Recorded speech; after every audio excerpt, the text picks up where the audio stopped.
Nice to see all your faces back here in another video. I've got some news. So it's the 1st of September today, Tuesday the 1st of September. We've got our first hill climbs coming up this weekend. Like, they actually haven't been cancelled yet. So to keep you in the loop, I've entered one on Saturday and one on Sunday. The one on Saturday is in the Cotswolds. It's the Dursley Road Club hill climb. And then the one on the Sunday is near Bridgenorth, which is like south of Bristol.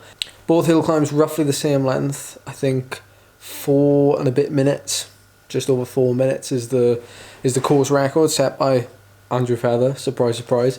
It's his neck of the woods anyway, but yeah, I'm like really excited now for basically some proper races that I can be competitive in. But also, there is some bad news. The bad news some of you already know, and that is the Marmotte is, although it's still happening, I'm not going. Me and Phil, we're not going anymore. It's probably quite evident for those of you that follow Phil or follow myself like quite closely. You'll know that Phil is out in Italy at the minute, and I've not even mentioned it, so that is off the cards. You know, we were going to go out to, the plan was when the Marmotte was going ahead in July. That's the Marmotte Alps, by the way. We were going to go out and we were going to ride the Gran Fondo, and we were also going to have a stab at the hill climb, which is I think 2 days before the event usually. That's the hill climb up Alpe d'Huez. I'm in great shape for that, actually, like right now. Any kind of half an hour effort at the minute, I'm feeling really strong over. Another bummer is Taiwan. Taiwan's not happening now either. It's still on, like the event is still on, but I've chosen to step back from the event and not do it this year. And it's gutting in a way, because the idea was that me and Charlie would go out there. We'd go out there like a week before. You know, we'd spend some time there. We'd get acclimatized. We'd set up a few things with the organisation so we could film a few things and get things like, really kind of top quality and like good prep. And that was the whole idea last year, like off the back of winning the national championships. I was gonna, go to Taiwan and wear the skin suit with pride, and really enjoy an event that I think I can do a really good ride at. It's at altitude, it's one continuous climb for like 3 odd hours, perfect for me. But when I contacted them and we were talking about that you have to quarantine, the whole kind of risk reward type of thing was just not worth it. And the fact that I've not prepared as much as I would have liked for Taiwan, and my idea was I'd always go there fully prepared, as if I was never going to do the event ever again. So putting it off until next year or the year after is absolutely fine with me. But it's just a shame that these things have happened. But I think a lot of you would have known that these things were going to happen anyway. There's always a bit of doubt in the back of my mind. But on the plus side, the actual events that are going ahead are the hill climb events in the UK, which is what kind of got a lot of you watching this channel, which got like a lot of you kind of interested in, how to go faster uphill, it doesn't matter what ability you are, how to enjoy climbs more, on good days and bad days. And also like get a little bit of insight into like what goes into, the prep for it, the training, the normal life behind it as well. That was the backbone of it. So like positive and negative start to the video. That's enough of me talking. Let's crack on with some Roiling today. I'm doing 6 hours, but I'll tell you more about it on the road. That's the plan for today. It's these initial bursts, settle, then push. That's the name I've given it. It's not like the most classy of names, but the idea is that it's going to be pushing me outside my comfort zone to repeat efforts that I'm not used to doing. We'll see how it goes.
just re-tarmacked the road from the Farriers pub up to Drumsaren, so super smooth, really nice. I didn't even know, but made it even better for the effort. The effort itself was pretty hard for me. I did 4 reps with 5 minutes rest in between. Did 1 minute at 500 watts, and I'll put the percentages on the screen so you know, so you can translate it to your training. 1 minute at that, 20 seconds of quick rest, literally 20 seconds is nothing, and then straight into 40 seconds at capacity, basically whatever I've got left. And even like that 3rd rep, go away, that 3rd rep I was like, oh my word, like I'm starting to stall, because it was all at the saddle, all in the big ring on that 8% gradient. And what I mean by stalling is I'm like, in the last kind of 10-20 seconds, I'm struggling to still up the gear, and the legs are starting to kind of die and the cadence is dropping. So hopefully with a bit more of these I'll get a little bit better. But the important thing is I won't be doing a lot of these, because as most people know, like the more kind of sessions you do that work in your weaknesses, the longer you need to recover. And like, you need to be aware that, you know, your body's going to go through a lot of, like, you know, sacrifices for me to be able to do those 500 watt efforts. Like, spending time at 500 watts there is what I need. You know, that was almost like 7-8 minutes at 500 watts in work, and that's all I need. That's all I need. Look at this, guys.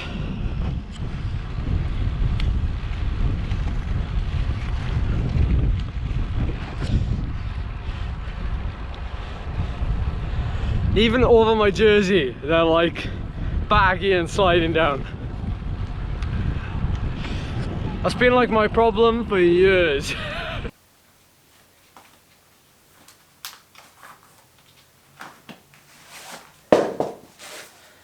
Alright, I'm back, and at some point I want to explain to you why I'm doing longer rides now, or rather, like, why is my volume increased? Why did I do 5.5 hours today, and why am I going to do 6 hours next week when I'm training for hill climbs, which obviously aren't 6 hours long.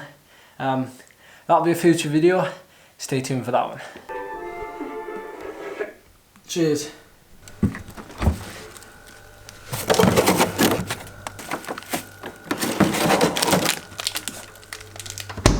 Alright, I'm gonna end the video here because I'm about to have a little rocket lolly, and Charlie's about to get back from work, and I think we're going straight out to do a food shop. I just want to say, like, I intend on sharing as much of like this hill climb season with you as possible. I intend on, you know, trying to put out as many videos as possible, whether they be, you know, long, short, just like me out riding, out training, or me just like in the flat, like talking you through food, or talking you through like my training or anything. I intend to do all of that because I want to improve on last year. I want to improve on like what I give out, and I also want to because this hill climb season is a little bit different, as in there's less hill climbs, but then there's also the hill climbs that are left are kind of, the majority of them are really short, which is great for training for the nationals, but it also pushes me like way outside my comfort zone, in that I know that shorter durations and shorter hills don't suit me as much, especially if they're steep, but I'm willing to give it a go, and I'm willing to sacrifice and put things on the line, and I'm willing to fail probably more times than I succeed during this hill climb season. And I want to make sure that I record that and I document it. And, you know, with our first hill climbs this weekend, even if it's just because Charlie won't be with me, I don't think, this weekend, even if it's just, you know, me talking to the camera and just showing you my feelings and my thoughts, both pre-race and post-race, and, you know, just a debrief and everything like that, it's part of that journey to the nationals again. Yeah, and I'm fully invested in that. I'm fully invested in it. So thank you so much for watching, and press that like button. Really helps the channel grow, and helps other cyclists see what we're doing as well, which is like the main thing at the end of the day. So thank you very much. I'll see you soon.